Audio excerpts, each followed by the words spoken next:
সুপ্রিয় শ্রোতা, গল্প পাঠের আসর চ্যানেলে শুনতে যাচ্ছেন হুমায়ুন আহমেদ রচিত মাতাল হাওয়া উপন্যাসটির 13 পর্ব। আমি ওয়ারা করিম, সাথে থাকুন। হাজেরা বিবির সামনে বিরক্ত মুখে হাবিব দাঁড়িয়ে আছেন। তিনি বললেন, সারাক্ষণ আমাকে ডাকো কেন মা? হাজেরা বিবি বললেন, তোরে সারা কারে ডাকুম? তোর কামলাগুলারে ডাকুম?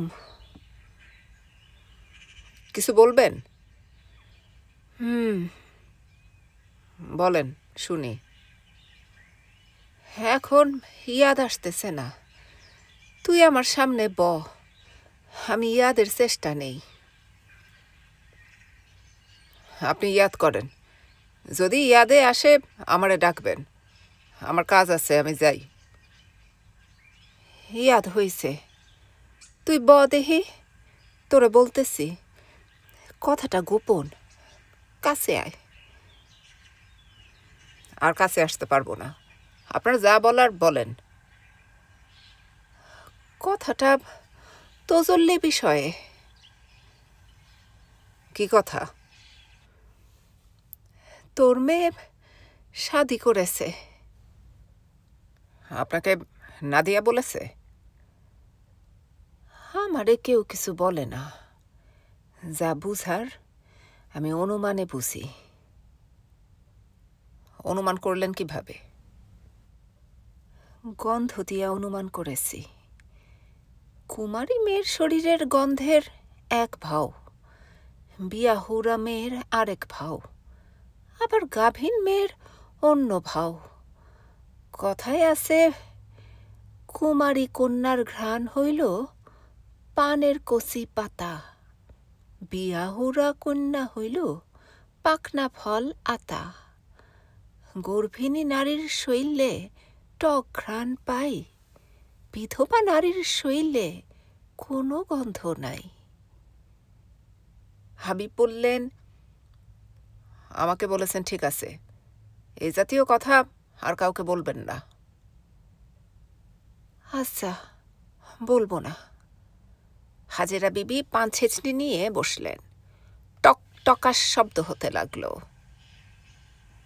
ভাদু মিয়াও শব্দ করছে। সে কুড়াল দিয়ে কাঠ ফেড়ে রান্নার খড়ি বের করছে। কেউ তাকে কাঠ ফাড়তে বলেনি।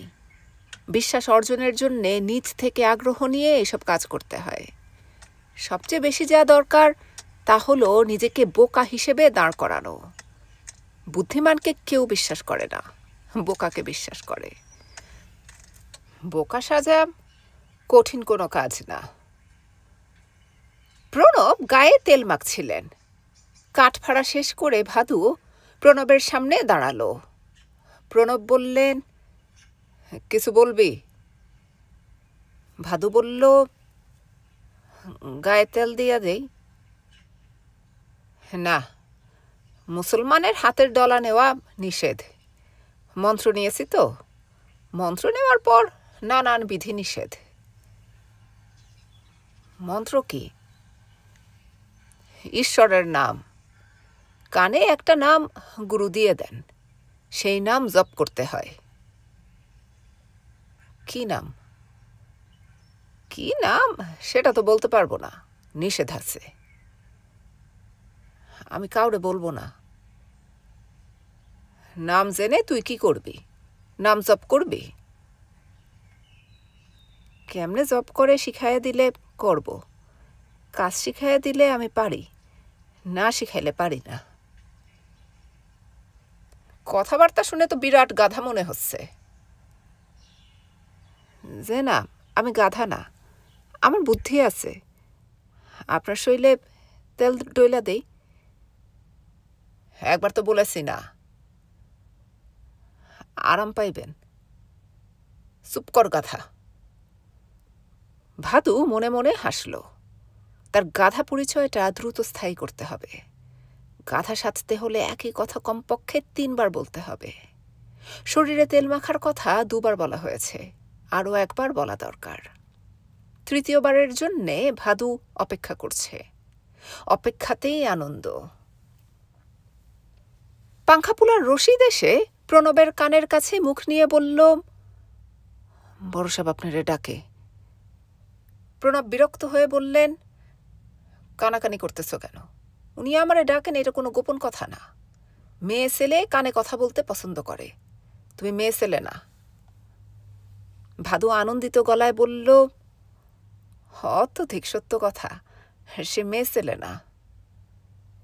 প্রণব বলল, বেকুব, সব কথায় কথা বলবি না। ভাদু হ্যাঁ সূচক মাথা নাড়ল। হাবিব বারান্দার ইজি চেয়ারে চোখ বন্ধ করে শুয়ে আছেন। পাশে মোড়া পাতা। এতক্ষণ মোড়ায় লাইলি বসেছিলেন। উনি উঠে যাওয়াতে মোড়া খালি। প্রণব মোড়ায় বসতে বসতে বলল, স্যার আমাকে ডেকেছেন? সীতা মেয়েটার সন্ধান পাওয়া গেছে।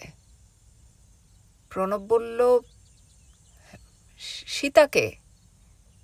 হাবিব বিরক্ত হয়ে বললেন, 7 খণ্ড রামায়ণ নিজে লিখে এখন বলো সীতাকে? সীতা নারায়ণ চক্রবর্তীর মেয়ে, যাকে উদ্ধারের জন্যে তুমি আমার পায়ে ধরলা। প্রণব লজ্জিত গলায় বলল, ভুলে গেছি। হাবিব হাই তুলতে তুলতে বললেন, এখন মেয়েটার কি ব্যবস্থা করবা করো। আমি কি ব্যবস্থা করব? মেয়ের বাবা মা ব্যবস্থা করবে। হাবিব বললেন, মেয়েটার বাবা মা কোনো ব্যবস্থা নিবে না। মেয়ের কারণে তারা পতিত হয়েছে। মেয়ে নারায়ণগঞ্জের টানবাজারে ছিল। টানবাজার কি জানো? জি না। বেশ্যাপল্লী। যে মেয়ে বেশ্যাপল্লীতে ছিল, তোমাদের সমাজে তার জায়গা নাই। কথা কি ঠিক? প্রণব বলল, মেয়েটা আছে কোথায়? থানা হাজতে। ওসি সাহেব মেয়ের বাবার সঙ্গে কথা বলেছেন, তার মায়ের সঙ্গেও কথা বলেছেন। তারা মেয়েকে নিবে না। এখন তুমি বলো কি করা যায়? আমি কি বলবো স্যার, আমি বাক্যহারা হয়েছি। আমি ওসি সাহেবকে বলেছি মেয়েটাকে আমার এখানে দিয়ে যেতে, রাত 11টার দিকে আসবে। তুমি মেয়েটাকে চেম্বারে বসাবা। তুমি তার সঙ্গে কোনো কথা বলবা না, যা বলার আমি বলবো। আমাকে খবর দিয়ে নিয়ে যাবে। আমি ওসি সাহেবের সঙ্গে এখন কোনো কথা বলবো না, তাকে চলে যেতে বলবে। চেম্বারে সবকটা দরজা জানালা বন্ধ, একটা দরজা খোলা। সেখানে পর্দা দেওয়া। বাইরের বাতাসে পর্দা কাঁপছে। টেবিলে রাখা 2টা মোমবাতির শিখাও কাঁপছে। মোমবাতি ছাড়া ঘরে একটা হারিকেনও আছে। কারেন্ট নেই। মোমবাতি এবং হারিকেনের আলোয় অন্ধকার কমছে না। সীতা চাদরে নিজেকে সম্পূর্ণ ঢেকে জড়সড় হয়ে বসে আছে। তার চোখে আতঙ্ক ছাড়া কিছু নেই। মাঝে মাঝে সে কাঁপছে। তার দৃষ্টি মোমবাতির দিকে। দমকা বাতাসে একটা মোমবাতি নিভে গেল। সীতা প্রবলভাবে কাঁপল এবং অস্ফুট শব্দ করল। এবং তখনই হাবিব ঢুকলেন। তোমার নাম সীতা? সীতা জবাব দিল না। তার দৃষ্টি এখনো মোমবাতির শিখার দিকে। তোমার বাবা মা তোমাকে নিতে রাজি না, এই খবর পেয়েছ? সীতা হ্যাঁ সূচক মাথা নাড়ল। হাবিব বললেন,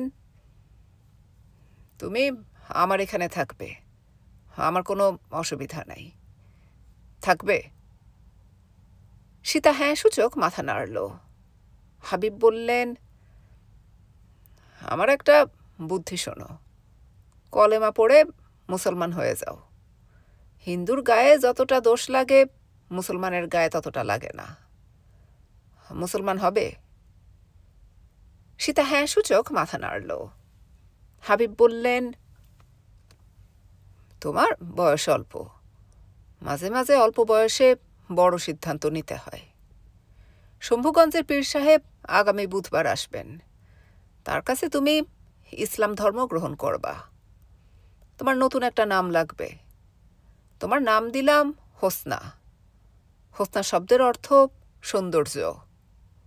তোমার চেহারা সুন্দর, এই জন্যেই হোসনা নাম। বাতাসে দ্বিতীয় মোমবাতিটাও নিভে গেল। সীতা আবারও চমকে উঠে অস্ফুট শব্দ করল। শম্ভুগঞ্জের পীর সাহেব এসেছেন। তিনি রোজা ছিলেন। সন্ধ্যাবেলা ইফতার করে মাগরিবের নামাজ পড়লেন। নামাজ শেষে ঘোষণা করলেন এশার নামাজের পর বেতরের নামাজ পড়বেন। তারপর হিন্দু কন্যাকে মুসলমান বানানোর প্রক্রিয়া শুরু করবেন। কন্যাকে বড়ই পাতা ভেজানো পানি দিয়ে গোসল দিতে হবে, নখ কাটতে হবে। সীতাকে গোসল দেওয়া হলো। সে জলচৌকিতে পাথরের মূর্তির মতো বসে রইল। পীর সাহেব সীতার সঙ্গে কিছু কথা বলার চেষ্টাও করলেন। তিনি একতরফা বললেন। সীতা শুধু শুনে গেল। কোরআন পাঠ শিখবে। রোজ ফজরের নামাজের পর পাক কোরআন পাঠ করবে। কোরআন পাঠ শিখে নিবে।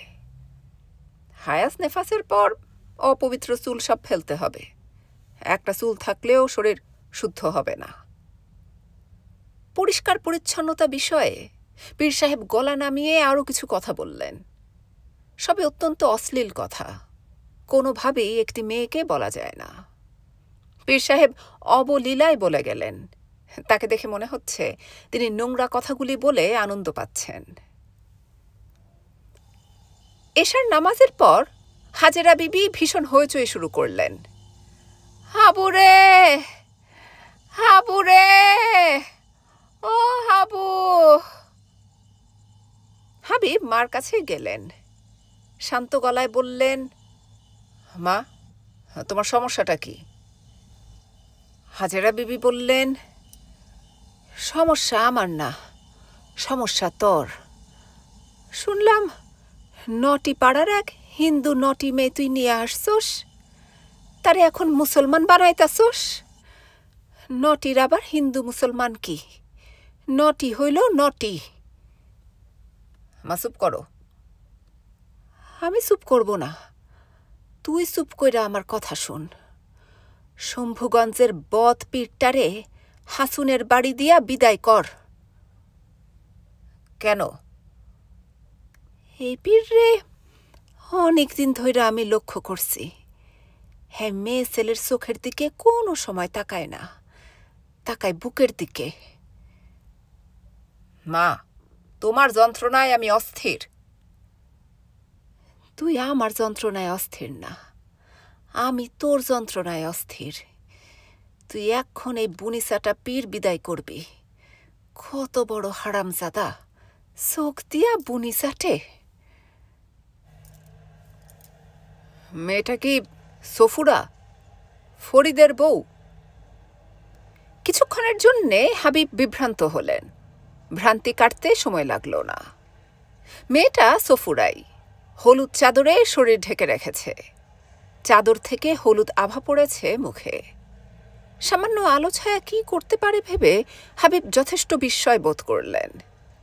সফুরা রূপবতী, কিন্তু এতটা রূপবতী না যে চোখ ফিরিয়ে নেওয়া যাবে না। অতি রূপবতীরা বর পায় না, সফুরা বর পেয়েছে, কাজেই সে অতি রূপবতীদের একজন না। হাবিব কোর্টের কর্মকাণ্ডে মন দেওয়ার চেষ্টা করলেন। কোর্টের অবস্থা গ্রামের হাটের মতো। লোকজন ঢুকছে, বের হচ্ছে, আঙুলের ডগায় চুন নিয়ে পাঞ্চি বুঝছে। বারান্দায় দাঁড়িয়ে সিগারেট টানতে টানতে উঁকি মেরে দেখছে কোর্টরুমে কি ঘটছে। টাকা পয়সার লেনদেন নিয়ে বারান্দায় মারামারি বেঁধে গেল। হুটাপুটির শব্দ, গালাগালি। শুরুটা দুজনের মধ্যে, কিছুক্ষণের মধ্যে ৩-৪ জন যুক্ত হয়ে গেল। তীক্ষ্ণ চিৎকারে কেউ একজন বলছে, মায়েরা আলছে, আমারে মায়েরা আলছে। এর মধ্যেই কোর্টে বিচার কার্য শুরু হলো। আসামি ফরিদ কাঠগড়ায় দাঁড়িয়ে। হাবিব লক্ষ্য করলেন সে বেশ রোগা হয়ে গেছে, চোখের নিচে কালি। সে তাকিয়ে আছে সফুরার দিকে, অবাক হয়ে স্ত্রীকে দেখছে। একবার হাবিবের দিকে তাকিয়ে মাথা নিচু করে সালামের ভঙ্গি করল। কাজটা ভুল। কোর্টরুমে তিনি ফরিদের পরিচিত কেউ না। হাবিব তার পাশে বসা প্রণবের দিকে তাকিয়ে বললেন, খবরের কাগজ পড়া এখন বন্ধ রাখো। প্রণব বললেন, গরম খবর আছে স্যার। যত গরম খবরই থাকুক, কাগজ বন্ধ। প্রণব কাগজ বন্ধ করলেন। হাবিব নিচু গলায় বললেন, ফরিদের স্ত্রী সফুরা এখন থাকে কই? আমাদের কাছে থাকে। তারে কখনো দেখি না কেন? নিজের মনে থাকে। পোয়াতি মেয়ে ছেলেরা পুরুষের সামনে আসতে লজ্জা পায়। তারে বলবা যেন আমার সঙ্গে দেখা করে। এখন বলবো না, সে বাড়িতে যাক, তারপর বলবা। কোনো কাজে হুটহাট আমার পছন্দ না। প্রণব কানে কানে বললেন, স্যার লক্ষ্য করেছেন মেয়েটা এখন কেমন সুন্দর হয়েছে? শাস্ত্রে বলে, স্বামী যদি দীর্ঘদিনের জন্য পরবাসে যায়, তাহলে পরবাসে যাওয়ার প্রাক্কালে স্ত্রীর চেহারা পূর্ণ শশীর মতো হয়। হাবিব বললেন, এখন চুপ করো। পাবলিক প্রসিকিউটর জেরা করার জন্যে এগিয়ে আসছে। হাবিব বিরক্তি নিয়ে তাকালেন। পাবলিক প্রসিকিউটরের নাম হারুন। বয়স অল্প, কিন্তু কথার মারপ্যাচ ভালো শিখেছে। অতি বুদ্ধিমান, লম্বায় খাটো। কোর্টে তার নামে প্রচলিত ছড়া হল, বাইটটা হারুন চারটা খায়। হাবিব বললেন, হারুন কি বিবাহিত? প্রণব বললেন, বাটকুটারে বিয়ে করবে কে? স্যার কি জানেন ইবলিশ শয়তান বাটি ছিল? না, আমি বইয়ে পড়েছি। এজন্যই কথায় আছে, বাটি শয়তানের লাঠি। এখন চুপ থাকো, বাটুটা সওয়াল জবাব কি করে শুনি। হাবিবের সিগারেটের তৃষ্ণা হয়েছে। তিনি পাঞ্জাবির পকেটে হাত দিয়ে সিগারেটের প্যাকেট স্পর্শ করলেন। তার মনে হলো কোর্টরুমে সিনিয়র আইনজীবীদের এবং জজ সাহেবের সিগারেট খাওয়ার অনুমতি থাকলে ভালো হতো। প্রায় সময়ই জটিল মামলায় চিন্তার গিট্টু লাগে। সিগারেটের ধোঁয়া সেই গিট্টু খুলতে পারে। আপনার নাম কি ফরিদ? জি। আপনি ভালো আছেন? জি। মুখে বলছেন ভালো আছেন, আপনি তো ভালো নাই। আপনার চোখ লাল, চোখের নিচে কালি। রাতে তো আপনার ঘুম হয় না। হাবিবের ইশারায় তার জুনিয়র আব্দুল খালেক বললেন, অবান্তর প্রশ্ন, অবজেকশন ইওর অনার। হারুন বলল, অবজেকশন যখন উঠেছে তখন এই বিষয়ে কথা বলবো না। আমি স্বাভাবিক সৌজন্যে প্রশ্ন করেছি। মূল প্রশ্নে যান। আমি ভালো আছি, তুমি কেমন আছো এসব বাদ থাক। কোর্টরুমে হাসির শব্দ উঠল। অনেকেই হাসছে। তাদের সঙ্গে হারুনও হাসছে। হঠাৎ সে হাসি থামিয়ে বলল, ফরিদ সাহেব, আপনি গল্প উপন্যাস পড়তে পছন্দ করেন, হ্যাঁ তাই না? জি। আমি খোঁজ নিয়েছি, জেলখানার লাইব্রেরি থেকে আপনি প্রায়ই বই নিয়ে পড়েন। গতকাল রাতে কি কোনো বই পড়েছেন? আব্দুল খালেক বললেন, অবজেকশন ইওর অনার, অবান্তর প্রশ্ন। জজ সাহেব কিছু বললেন না। তাকে খানিকটা কৌতূহলী মনে হলো। ফরিদ বলল, রবি ঠাকুরের লেখা একটা বই পড়েছি স্যার, নাম নৌকাডুবি। কবিতার বই? জি না স্যার, উপন্যাস। ঘটনাটা বলবো? ঘটনা বলার প্রয়োজন নেই। একটা বিষয় জানতে চাই, আপনি যখন হাজী রহমত রাজা চৌধুরী সাহেবের সঙ্গে ছিলেন তখন কি বই পড়ার সুযোগ ছিল? জি না। আপনার বক্তব্য অনুযায়ী আপনি তার সঙ্গে 3 বছর ছিলেন, তাহলে ধরে নিতে পারি এই 3 বছর বই পড়তে পারেন নাই। ফরিদ জবাব দিল না। হারুন বলল, ময়মনসিংহ পাবলিক লাইব্রেরিতে অনেক বই। এই তথ্য কি আপনি জানেন? জানি। কিভাবে জানেন? পাবলিক লাইব্রেরিতে বই পড়তে যাওয়ার অভ্যাস কি ছিল আপনার? ফরিদ অস্বস্তি নিয়ে জজ সাহেবের দিকে তাকালো। তাকে দেখে বোঝা যাচ্ছে সে কথা খুঁজে পাচ্ছে না। আপনি তো সব সময় হাজি সাহেবের সঙ্গেই থাকেন, তাই না? জি। হঠাৎ হঠাৎ উনি যখন ময়মনসিংহ আসেন তখন আপনিও আসেন? জি। ক্ষিতীশবাবু নামে কাউকে চিনেন? ফরিদ বিড়বিড় করে বলল, চিনি না। মনে করার চেষ্টা করুন। উনি ময়মনসিংহ পাবলিক লাইব্রেরির লাইব্রেরিয়ান। চিনি না স্যার। আপনি বলছেন চেনেন না, কিন্তু ক্ষিতীশবাবু ভিন্ন কথা বলেন। তাঁর ভাষ্যমতে আপনি নিয়মিত লাইব্রেরি থেকে বই আনা নেওয়া করেন। আপনি শরৎচন্দ্রের লেখা বিন্দুর ছেলে বইটা পড়েছেন? জি, পড়েছি। পাবলিক লাইব্রেরি থেকে নিয়ে পড়েছেন? ইয়াদ নাই। আপনি সর্বশেষ এই বইটা ইস্যু করেছেন। আপনি থাকেন এক জায়গায়, বই আনা নেওয়া করেন আরেক জায়গায়। ঘটনা কি? ফরিদ ঢোক গিলল, তাকালো হাবিবের দিকে। তার চোখে হতাশা। ঘটনা কি এরকম যে অন্য একজন খুন করেছে, আপনি তার দায়ভাগ সেধে নিচ্ছেন, বিনিময়ে অর্থ পাচ্ছেন? ফরিদ অস্পষ্ট গলায় বলল, পানি খাবো স্যার, তিয়াস লাগছে। জজ সাহেব ইশারায় পানি দিতে বললেন। টিনের গ্লাসে তাকে পানি দেওয়া হলো। ফরিদ তৃষ্ণার্তের মতো পানি খাচ্ছে না, চা খাওয়ার মতো খাচ্ছে। হারুন বললেন, আদালতের কাছে আমি ক্ষিতীশবাবুকে সাক্ষী হিসেবে উপস্থিত করার অনুমতি প্রার্থনা করছি। জজ সাহেব হ্যাঁ সূচক মাথা নাড়লেন। হাবিব উঠে দাঁড়ালেন। হারুন বিপজ্জনক দিকে যাচ্ছে। ক্ষিতীশবাবু, লাইব্রেরি, এসব তথ্য হারুন ডিটেকটিভের মতো বের করেছে তা হয় না। উকিলরা সিনেমা উপন্যাসে ডিটেকটিভ হয়, বাস্তবে পান সিগারেট খেয়ে অবসর কাটায়। হারুনকে কেউ একজন তথ্য দিয়েছে। সেই কেউ একজনটা কি ফরিদের স্ত্রী সফুরা? হারুন যখন ক্ষিতীশবাবু সম্পর্কে কথা বলছিল তখন তাকিয়েছিল সফুরার দিকে। হাবিব কাঠগড়ার দিকে এগিয়ে গেলেন, আয়োজন করে হাই তুললেন। এর অর্থ এতক্ষণ যে আলোচনা হলো তা হাই তোলার মতো গুরুত্বহীন। ডাক্তার এবং উকিল এই দুই শ্রেণীর মানুষদের নিজ নিজ বিদ্যার পাশাপাশি অভিনয়ও জানতে হয়। হাবিব জজ সাহেবের দিকে তাকিয়ে বললেন, ইয়োর অনার, ডুবন্ত মানুষ খড়কুটা আঁকড়ে ধরে।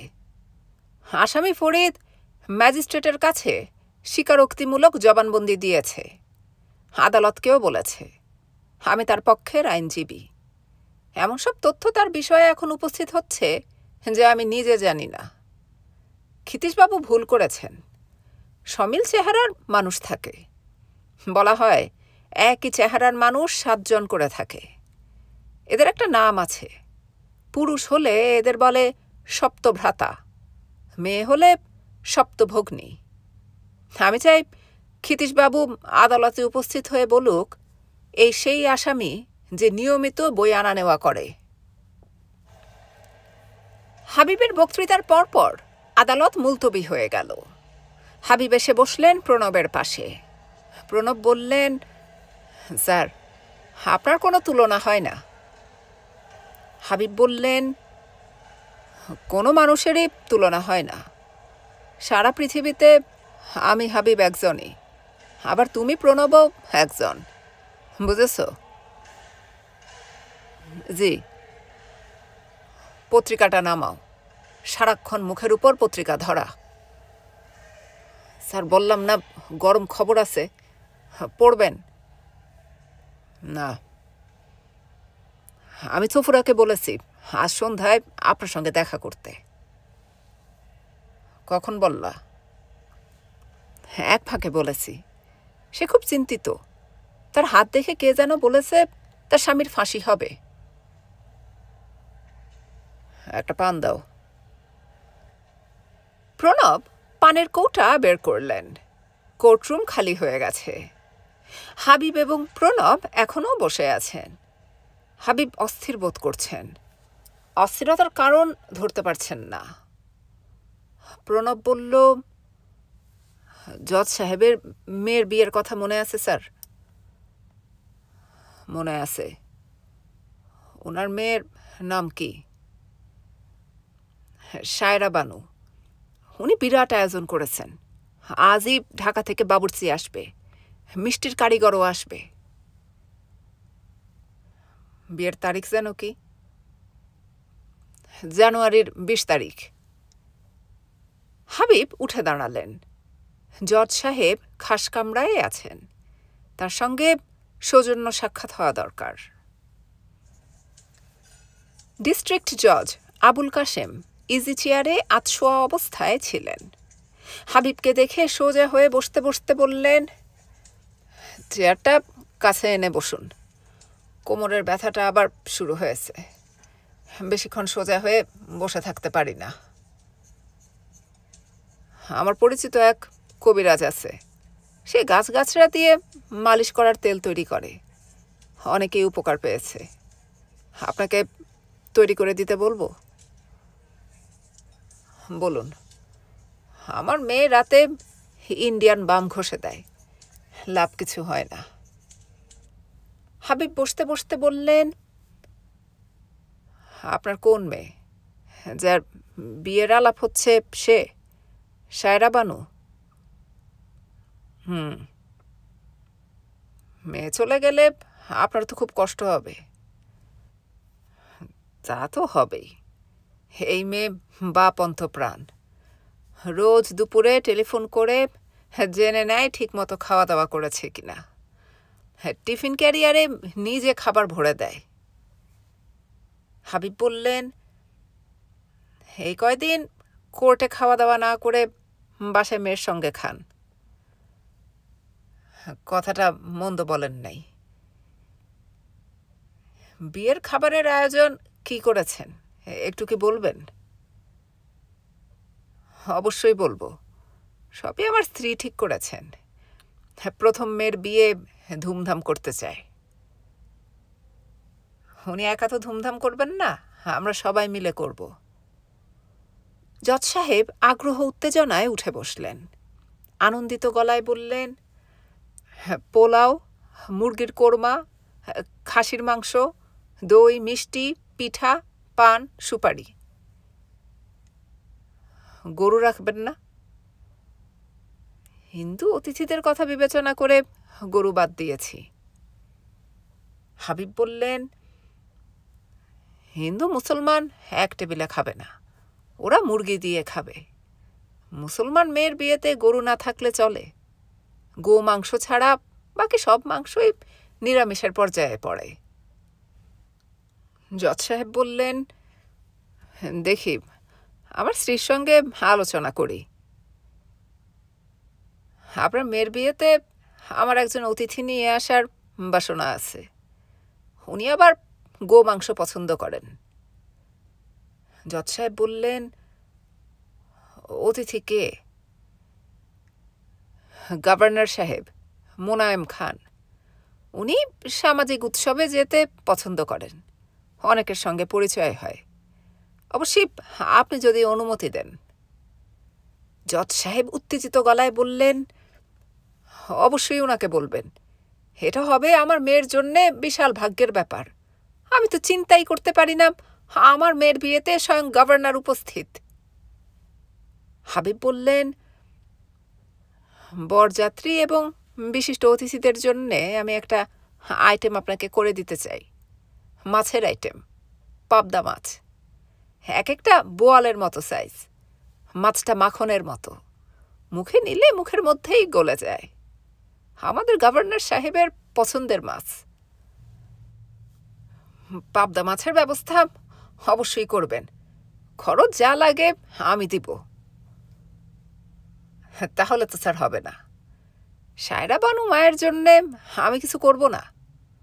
আর যে পাবদা মাছের কথা বলেছি, টাকা দিলে সেটা পাওয়া যায় না। ব্যবস্থা আমাকেই করতে হবে। আমি ব্যবস্থা করে আপনার কাছ থেকে টাকা নিব? স্যার বলুন, আমি কি মাছের ব্যবসা করি?